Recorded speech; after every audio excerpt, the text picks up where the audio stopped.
And we're back to learning Photoshop in the year day 324. Let me show the cursor preferences.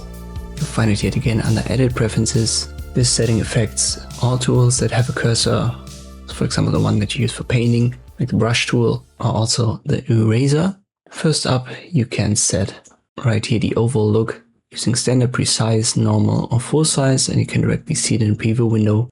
So pick the one that you like best. Normal should be the default, and that usually has an outline. You can determine the thickness of that right here. Below we have 3 checkboxes.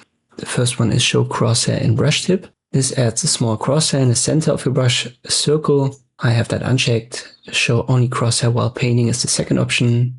This makes the brush circle disappear when you're painting, and only the crosshair will show.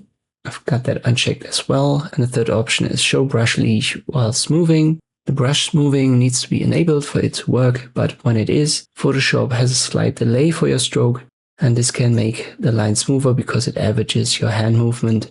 And then the leash is the little string, the little line that appears between your actual cursor position and the smoothed stroke position. You can also set the leash color. Then we have other cursors, for example here for the eyedropper tool.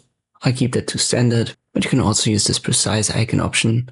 And then finally we have the brush preview color. So you can also adjust that. I keep it to red. And these are the cursor preferences in Photoshop. I hope this video was helpful. Thank you for watching, and I'll see you next time.